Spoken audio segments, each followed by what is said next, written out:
Hi, this is Sharaz Walji from Astral Connections, and now here with me I have Brian Ruhe.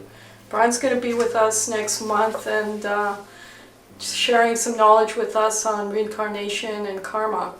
Brian is a writer of 2 books. A Short Walk on Ancient Path is his most recent book, and previously he's published in India, Freeing the Buddha. Brian, tell us a little bit about yourself. Well, the story goes way back. Let's see. Well, 20 years. Let's start really early. Let's start your childhood. Really early. Well, I'm from Ontario. Okay. I was born into a Dutch Catholic family. Wow. Grew up in Fonthill, Ontario, a little town near Niagara Falls. Mm-hmm. But my parents, they left the Catholic Church when I was about 5 years old. So I wasn't raised in any particular religion or philosophy. Tradition. Okay. Yeah. Okay. But I would say that my father was my first real spiritual guide, in the sense that he got the family into meditation when I was 14 years old. Wow. We took TM at that time, was popular. Transcendental meditation. Yeah. I remember that. Yeah, I guess that's actually a way to guess a woman's age. If she's over 50, she's probably heard of TM. If she hasn't heard of TM, she's probably under 50. So. Fair enough. So, I'm under 50, so. oh, I'm not asking your age. No, I wouldn't guess that. No. Okay. It's okay. So you didn't feel you had a religious background that you came from, but somehow you were attracted to meditation. That's right. Yeah. Through your father, I guess. Yeah, he was very good. He was a seeker himself. He was looking for a spiritual path himself. So I got into this. So I meditated for about 2 years, and then I got into Star Trek reruns and Bugs Bunny Roadrunner and things like that, and adolescent type stuff. Of course. Yeah. And then you went back to meditation at some point. Something must have drawn you to going back to meditation. Maybe an inner calling or a dream or. Well, I was life experience. I'd say I was a spiritual seeker through my teens and 20s, and then what happened when I was 31, this was 20 years ago, my roommate at that time said, let's take this course on Buddhist psychology. So it was a 6-week meditation and Buddhism course. So that's how I really got into sort of a formal meditation practice. Okay. Really clicked with it, and I just got more and more into it. It's really like spitting from the beginning. Right. And at some point you traveled to Tibet, if that's good. Oh, this was Thailand. Oh, was it Thailand? Okay. Yeah. Yeah, I was, my little odyssey. I took courses for about a year, and then I decided to... That's Brian in Thailand. Yeah, I was a Buddhist monk in Thailand. And he had a different name back then, or he was given a different name. Buddha Saro Bhikkhu. Yeah. What does that mean? Well, Bhikkhu just means monk. Okay. My name, Buddha Saro, means the one who thinks of the Buddha. So they said I was lucky to get that name. Wow, that's beautiful. Well, tell us about that experience in Thailand.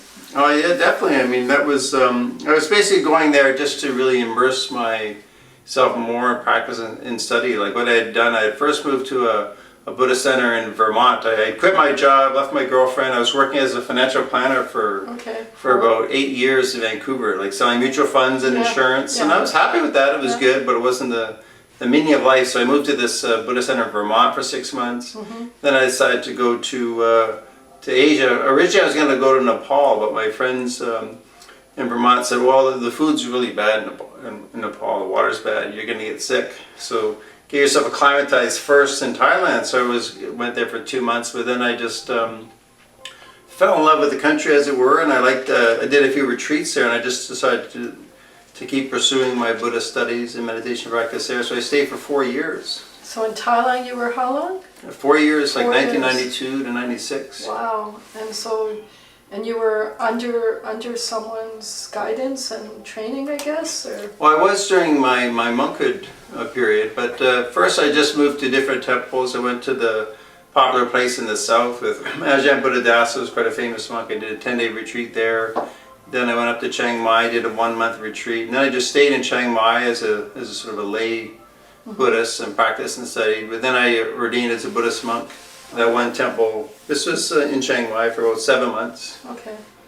Yeah. So then, from the different types of meditations you attended, or Buddhist temples you attended, was there differences in practice, or? Yeah, that's a good question, because you really find that in the meditation world and the Buddhist world, different techniques, different teachers, even within Theravada Buddhism, like Thailand and Burma and Sri Lanka are reasonably homogenous in their belief of what Buddhism is. Okay. But then there's different techniques within that. And one technique in the south with Ajahn Buddhadasa, we visualize a small white dot. We'd concentrate on that.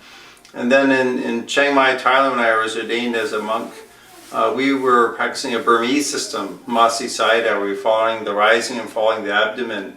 As you breathe in, you note and you label like your thoughts and sensations. And sensations and feelings. Yeah. I remember listening to an audio training that goes through that type of meditation, whereas you're breathing, you focus on your breathing and you basically note feelings, angers and emotions and body sensations, and that was very interesting. Yeah, we would note like feeling, or if a dog would bark outside, hearing.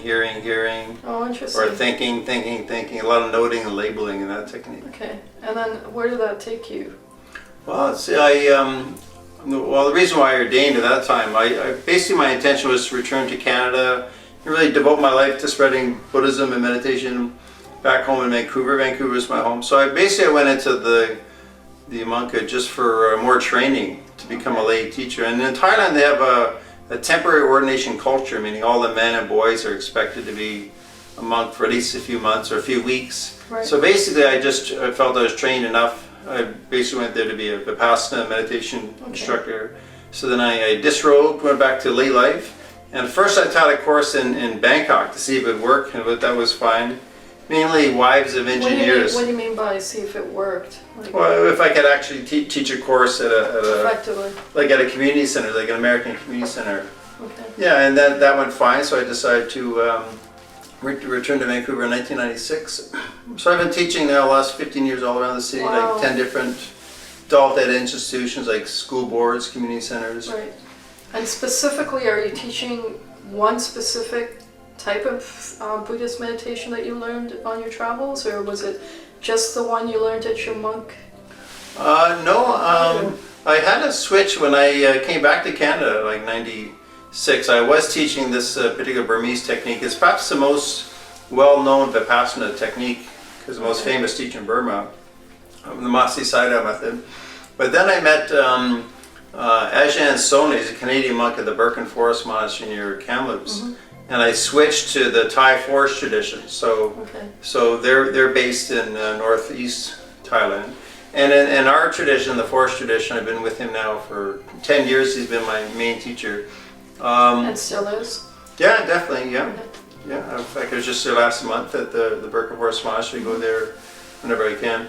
But in the Thai forest tradition, there's no one technique that predominates, because the Buddha actually taught 38 different meditation objects, so it's not like there's one special technique.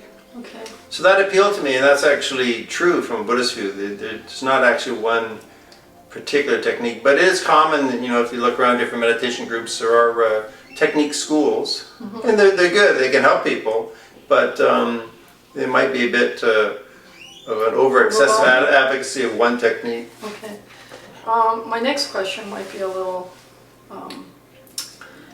what's the word, controversial? Oh my gosh, no, controversy. I've never encountered that before. Well, I was talking to a Buddhist monk about meditation, and the way he put it was that, there's so many different people out there teaching Buddhist meditation that, they're not teaching the right type of meditation. So how would one be able to discern whether one's teaching the right type of meditation or not? Good question, and that's it's definitely a valid question. In fact, that question was with me for my early years of Buddhism, trying to find what is the Buddha's teachings? What's the Buddha teach? Yeah. And then once you've got that, then how should you meditate? Right. Yeah, so your question is, how do you know which is the right one? Well, yeah, there's different meditation practices out there, not just Buddhist, there's also Hindu meditation practices. And how does one, when they take on a course in meditation, recognize or realize that this will actually, bring them closer to enlightenment? Lead them onwards. Yeah. Well, I guess a person could check with the Buddha's teachings. They're recorded in the Pali Suttas. This is about 6,000 pages, all published by Wisdom Publications. So we do have the or the record of what the Buddha taught. Have you gone through that? Yeah, I've read just about everything published in English. Wow. Pretty much all of it is translated in English, so I've read just about all of it. Right. Might be a few little books I may have missed. Yeah. I guess that's a hard way to check that. But at least we do have a record, particularly on how to meditate with the reference to the Buddha's techniques or teachings.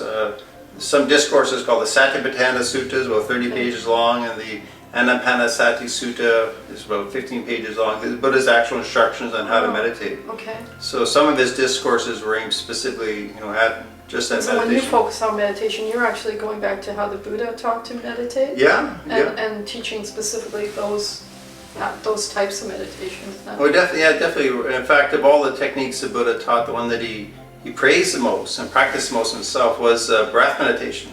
Okay. So that's a good place to start, and I've always been teaching that in different forms. And in the forest tradition, we call it, like with my teacher Ajahn and so on, that's the main technique he teaches as well. There's other techniques, like I also teach walking meditation, and loving kindness meditation is a good technique to deal with anger. Okay. Those three are, if you go on retreats, those are perhaps the most popular, like breath meditation, loving kindness, walking. So you've been teaching meditation now for over 10 years, correct? About 15 years. About 15 Yeah. years. So in those 10 or 15 years, you must have grown in your own spiritual awareness. I hope so. But how do you discern that? How do you discern whether or not you have, and what's changed in your life over the span of those 10 or 15 years? I would look back over the last, I really started with Buddhism 20 years ago. I didn't start teaching until about 15 years ago. I look back at how I feel now and how I felt then. I would say that I'm a bit more calmer. I mean, I had perhaps a shorter fuse when I was younger. I've got friends that go back up to like 38 years, so they see me. It's changes in me. Yeah. I've got witnesses to this. But I guess in my own feeling, my impression of how I've developed is things don't stick to me as much as they used to. Like everybody feels the same kind of disappointments and frustrations in life, but the question is, how much does it stick to you? How easy can you let go? How attached are you to those disappointments and frustrations? Yeah. I think in the past I had a tendency to feel maybe sorry for myself. I'm the youngest of 5 kids, and I'm used to them sort of pushing me around and telling me what to do. But now I'm just, I don't buy into my feeling sorry for myself. Right? Okay, fair enough. Although I'm not an enlightened being, that's for sure. I mean, I'm still a work in progress. Right. It's always a work in progress, though, right? There's no way you'll ever get to completion in this. In a way, that's true. Like from a Buddhist view, you can achieve full and complete enlightenment. Right. But even then, there's let's things you define what can learn. that is, even, right? Well, we could try to define it. Exactly. But the Buddha did define it as the actual goal of the whole Buddhist path over many, many lifetimes to achieve nirvana, enlightenment. So he did describe it as highest peace, highest happiness, highest bliss. He said there's no greed, no hatred, no delusion. He described it as luminous, bright. And it is also a permanent state from which you would never slip back again. Wow. And so an enlightened person is called an arahant. That's a term. Arahant. Okay. Yeah. You wouldn't be called a Buddha. Buddha is a name just reserved for the last Buddha, or there will be another Buddha in the future. Right. You'd be an arahant, but even the arahants, they can still learn things. Maitreya, right? Is that right? Yeah, Maitreya or Maitreya, depending on how you pronounce it. The Sanskrit translation is Maitreya, the Pali is Maitreya. Right. Yeah, he's going to be the next Buddha in the future, the Buddha of compassion. Was there a time frame given to that return of the Buddha? Well, not exactly. The Buddha, he didn't predict exactly when. Basically, it depends on our karma, on how the world unfolds. Right. But it could be even hundreds of thousands of years. Okay. The one rule, though, is that the next Buddha cannot arise in the world until Buddhism is completely extinguished from the world. Oh, wow. So Buddhism has to die off completely. And then the next Buddha comes. So now that we have... we still have Buddhism very active. Yeah, in fact, the 20th century and 21st century is special in that it's the first time in history Buddhism is spread over the whole entire planet. Right. Like it's really spread, and it appeals to the Western mind, you know.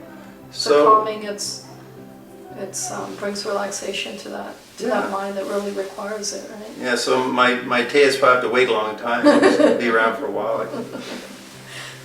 So then, have you studied other aspects of meditation, like Hinduism and meditation in the Asian world or the Indian world, or Wow. or Sufi meditation maybe? Or? Well, just the TM when I was a teenager, which basically comes from Hinduism. Yes. It's a form of mantra meditation, which you also have in Sikhism. They Yeah. have mantra meditation as well. Have you studied other aspects of meditation, or just concentrated in the I guess I've just concentrated on Buddhism, although I study that, how, say in psychology now, there's a lot of work done with mindfulness, you know, or mindfulness-based stress reduction. Right. So I study that too, kind of it's a translation of Buddhist meditation to the mainstream medical system. Right. It's amazing, like Buddhist meditation now, it's in the coastal health system here in British Columbia. Right. It's in the mainstream in American Medical Association, they call it mindfulness-based stress reduction. So from that paradigm, I've studied sort of the psychology. And you've taught meditation in schools, right? Is that Yeah, right? I've taught sometimes to even high school students, Wow. occasionally. Usually I teach it to, I taught it to teachers, like professional And development. it's part of the curriculum or program, or how are you brought in? Well, they have, well, for professional development days for the teachers, it's something that the Yeah. teachers like. But there is a program for students in the Vancouver School Board called Mindfulness Education. It's actually initiated by Goldie Hawn. Oh, really? Yeah, called the Bright Light Foundation. She used to live here with Kurt Russell. Okay. And she's back in Hollywood now. She teaches this in different parts of the States. Mindfulness education. And they're careful, they can't have religion, of course, and so they don't even call it meditation. So they just call it mindfulness education. So you see it getting into the mainstream. Okay. Yeah. Wonderful. Now, you did an interview with Joy TV a while back. That's Tell right. me a little bit about that, or how'd that come about? Well, sure, that was with Rafe Mayer. He's a well-known radio personality here in Vancouver. Now he's in his late 70s. He actually told me that he's interested in death. He feels Okay. he's getting closer to death and he wants to explore that more. So a show called The Search. It's Right. basically about the search for what happens after death. So they would interview different Fascinating. people. Yeah. So they just wanted a Buddhist idea of what happens after death. So that was our interview. There is a About Buddhist karma, idea rebirth. of what happens after death? Yeah, the Buddha, he was quite thorough in explaining it. Wow. In other realms, there's 5 different realms of existence. It's one of my favorite topics. So when you come and speak to us in October, tell the audience a little bit about what they can expect. Well, we're going to talk about karma and rebirth. So that includes what happens after death and the places you can go. I can actually show you. There's a graph in the book. I can show you a little chart. Which one? There you go. Yeah, so the discussion of karma and rebirth here on page 122. This is an illustration. These are the various realms of existence. So I don't know if you can, how well you can see that. You'll zoom in, there. I'm sure. But there's 3 higher realms, or 2 higher realms, 3 lower realms. There's the human realm, that's us. The God realm means heavenly beings. And then the lower realm is the ghost realm, hell realm, and animal realm. So these are the various Wow. destinations for rebirth. And this is a blow-up of just heaven, the God realm called, these are called the devas, the heavenly beings. The divas. Yeah, divas or devas. Devas. D-E-V-A-S. But I think a diva is a Hollywood woman, but a Did you? deva is an angel. Oh, okay. Yeah, angel. Deva. Yeah, deva. Deva, okay. That's what you were saying. A deva, yeah. Deva, okay, fair enough. So I've exhausted my questions. Is there anything you want to share with the audience at this point? So what we could do at the session is like from 7 to 10, so we have 3 hours. Yeah. You know, so I'll talk a bit about karma rebirth, go into the details, and of course, usually it brings up a lot of questions in discussion because it's quite personal. This is about your future, your past lives, your future, where you're going, Of course. and the whole big picture of cause and effect. So we'll go into that, and also we can do some meditation practice. 3 hours. You don't want to just talk for 3 hours, so No, we'll meditate. we can do about maybe 20 minutes of breath meditation, Okay. and we'll do it as a guided meditation. So we'll leave people all alone there for 20 minutes. Okay. And it's a way to really work with your thoughts, calm the mind, calm the heart, and really, look inside yourself. And really, it's a method of really purifying the mind, working with the mind. Breath meditation is one of the most fundamental ways, I guess, of working with your psychology, working on yourself. So we can do breath meditation and even a bit of the loving kindness meditation. Okay. So that, I I'm look sure with forward the to that. questions we'll fill up the time. I I'm really sure. look forward to that. Thank you, Brian. Oh, you're welcome. It was a pleasure. Thank you. You.